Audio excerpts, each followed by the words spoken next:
Alright, buckle up, buttercups, because we're about to take a little stroll down memory lane. Not the remember when gas was cheap kind of memory lane, but more like the remember when everyone thought your Dungeons and Dragons dice were sacrificial tools kind of memory lane.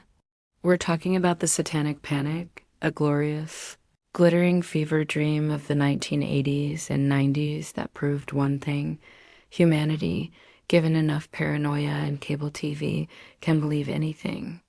And just when you thought you knew all the ridiculousness, here are 5 things about the Satanic Panic you probably didn't know, and honestly, probably didn't need to know. But here we are. The ritual abuse hotlines. Totally made up. You remember all those dramatic news reports, right? The hushed tones, the solemn warnings about underground networks of satanic ritual abusers. Well, surprise. A significant portion of the evidence for these widespread abuses came from wait for it. Hotlines staffed by self-proclaimed experts who were often more interested in pushing a narrative than gathering actual facts. It was less about investigating crimes and more about validating pre-existing anxieties. So, next time someone tries to tell you about the secret society of lizard people, just remember the Satanic Panic hotlines. Heavy metal bands were the original scapegoats. Before D&D got its turn, before your mom confiscated your 20-sided dice, she was probably throwing out your older brother's Iron Maiden cassettes. Heavy metal bands like Judas Priest, Ozzy Osbourne, and, of course, AC/DC were initially painted as the Pied Pipers of damnation, luring innocent youths into the dark arts with their backwards masking and devil horns. The sheer irony, of course, is that most of these bands were just trying to write catchy tunes about fantastical themes, not actually summon Beelzebub in your basement, but hey, good PR for album sales, right? The McMartin Preschool trial, the Satanic Panic's ground zero.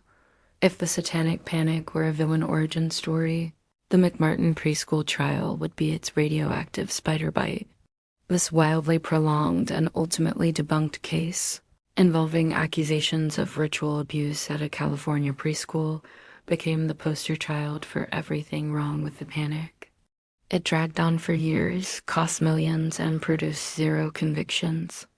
Yet, for a solid decade, it fueled every lurid headline and daytime talk show segment, proving that sometimes, even when there's no smoke, people will still scream fire.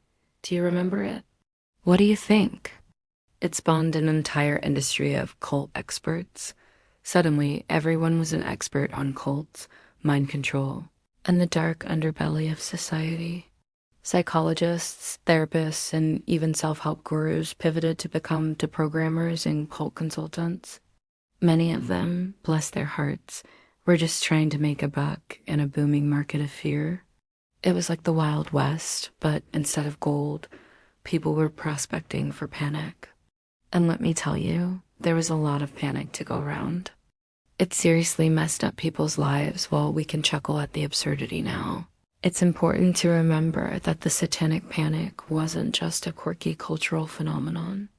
It tore families apart, ruined careers, and sent innocent people to jail. Accusations, often based on flimsy recovered memories or coercive interrogation tactics, led to real-world devastation. It's a stark reminder that even the most outlandish beliefs can have very, very real and tragic consequences. So, the next time you hear a wild conspiracy theory, take a moment. Remember the Satanic Panic, and maybe, just maybe, question a little more. Because sometimes the biggest monsters aren't hiding under your bed, but in the headlines and the collective anxieties of a very excitable public. You're welcome. Now go forth and ponder.